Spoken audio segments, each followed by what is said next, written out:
Ang pulong sa Dios buhi ug nagalihok nga gamhanan, labi pang mahait kaysa espada nga duhay sulab, ug modulot ngadto sa gitagbuan sa kalag ug espiritu, sa mga lutahan ug sa mga kauyukan, ug motugkad sa mga hunahuna ug katuyuan sa kasing-kasing. All Scripture is God-breathed and is profitable for doctrine, for reproof, for correction, for instruction in righteousness, that the man of God might be mature, thoroughly furnished unto all good works. Mayong adlaw sa tanan nato mga subscribers, once again, naniya na sa kita. Itong adlaw-adlaw nga pagtuon sa pulong sa Dios. Dili ta maglangan, atong andamo ng atong tagsa-tagsa kakalag, pinagi kanimo nga magtutuo sa imong paggamit sa 1 Juan 1:9, aron ikaw mapunan sa Espiritu Santo. Apanalang kanimo dili magtutuo, what you're going to do is use your volition na imong kabuuton, hinatag na sa Dios, ipagamit ka na nimo. Mudawat ka ba ni Kristo o imong isalikway? Imo ka ng kapilian. Busa, kung buot ka nga musalmot ning atong pagtuon sa pulong sa Dios, nining adlaw din, tumuo ka kang Ginoong Hesus o ikaw maluwas. Mga Buhat, Kapitulo 16, versikulo 31. Magampot ta karon sa hilom.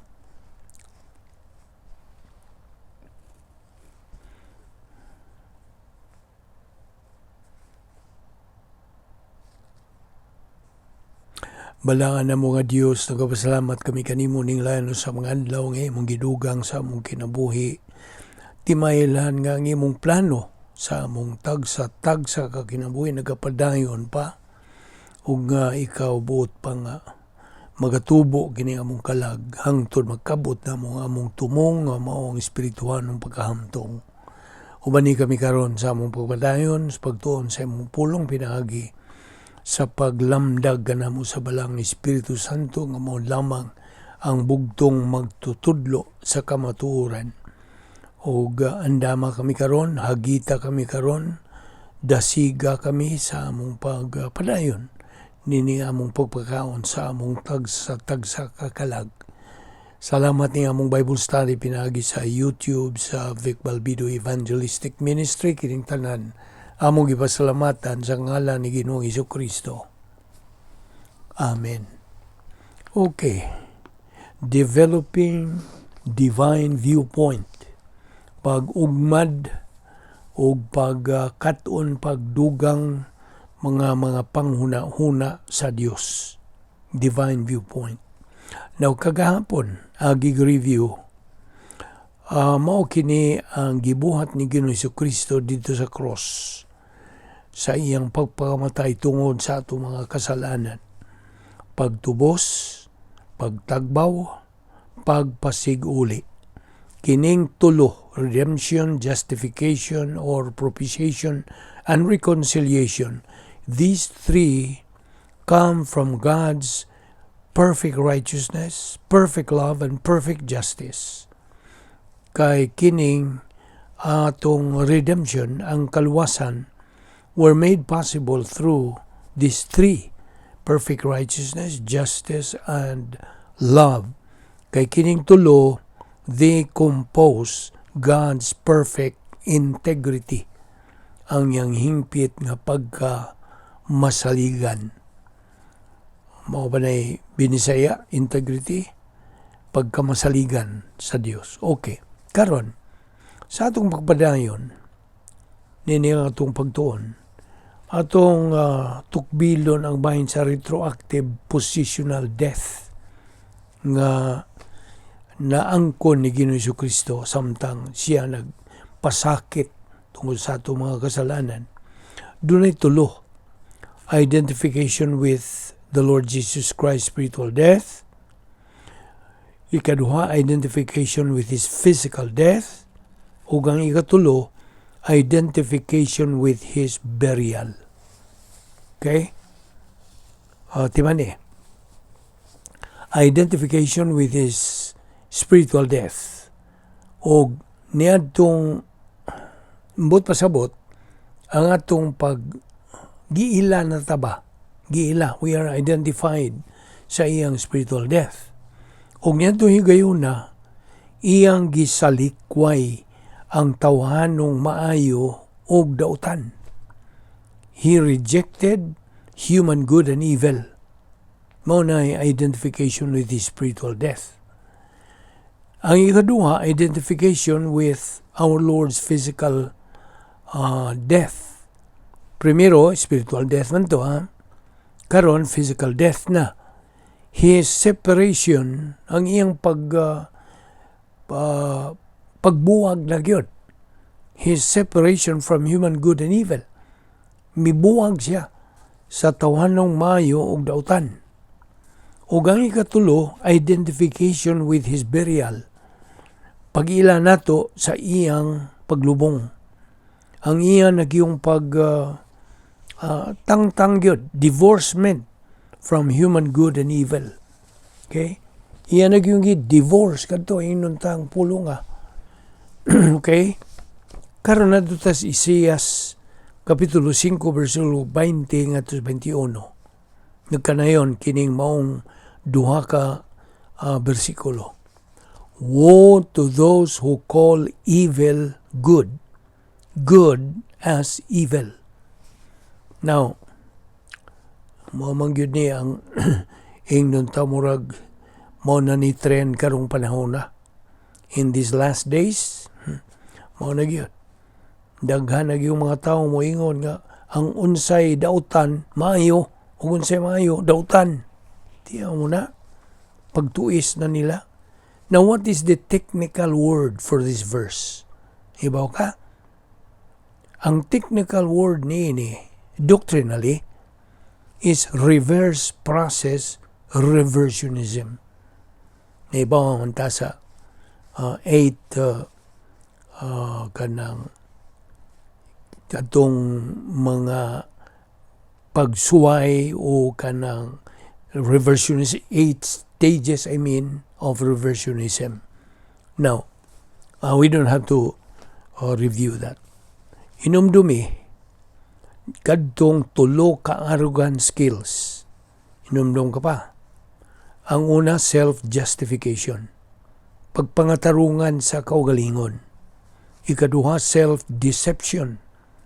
Paglingla sa kaugalingon. O ang ikatulo, self-absorption.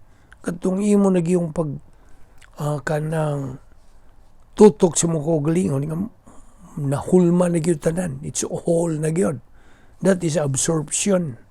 Imong gi-absorb ang tanan nga mga supak sa mando sa Dios, supak sa kabubuton sa Dios.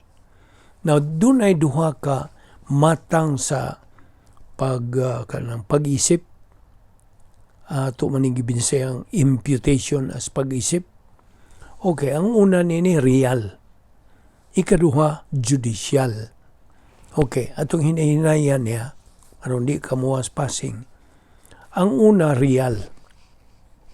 Sa diha nga si Adan ug si Iba, misupil batok sa Dios sa buhat yun nila niadtong gidili sa Dios nga bunga sa kahoy sa pag-ila sa mayog dautan.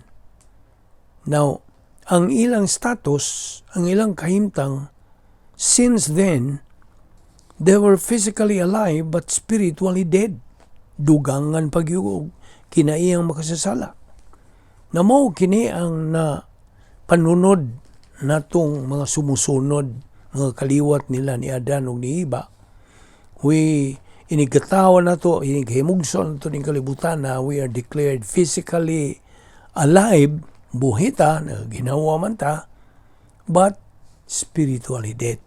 Sa tubangan sa Diyos patay. So mo kadto ang real imputation. Now, ang judicial, this is undeserved to be judged. Una, ang atong mga sala, didto giisip ngadto kang Ginoo Kristo. They were imputed on the Lord Jesus Christ. Ikaduha, the perfect righteousness, hingpit nga pagmatarong sa Dios, gi-impute, giisip nganhi kanato. Judicial. Nakasabot ka? Okay, so real, katong pagkalaglag nilang adan og diba, o kanang ang ikaduha, judicial. Now, adto ta sa Roma, Kapitulo 6, versikulo 4. Now, kinina ka na yun sa in English. Knowing this, our old man, meaning old sin nature, is crucified with him, kang Ginoong Kristo, that the body of sin might be destroyed, that henceforth we should not serve sin. Now, dunay double portion nga ang matag magtotoo nadawat niya. Matag magtotoo. Kitang mga magtotoo, nakadawat kitang double portion. Niadtog yung higayon nga itong gidawat si Ginoong Kristo nga itong manluluwas. Giisipan kita sa pagkamatarong sa Dios nga Amahan. O ikaduha, pagkamatarong ni Ginoong Kristo. So, mo na gitawag og double portion. Okay? Klaro? Now, therefore, maingon ta, why ikapangulipas, why ikabalibad sa mga magtutuo nga dili musibog ngadto sa unahan ang sa ilang espirituanong kinabuhi. There is no excuse for believers not to advance in their spiritual life. Ngano? Ibo ka ngano? Tungod kay ang Dios misangkap naman kanila sa tanan nga mga kasangkapan. All the assets had been provided by God. Niining anato nga mga magtutuo, we have been provided. All the assets have been provided by God to us. So, wala tayo ikapangulipas. Di na tayo makabalibad, hindi tayo makasibog sa atong espiritualong kinabuhi. Now, at Turugutas Kolosas, Kapitulo 3, versikulo 1, unsay gisulti diha. If ye then be risen with Christ, analang takutubo na. If ye then be risen with Christ. Kining phrase, if ye then be risen with Christ, mo ni current positional truth.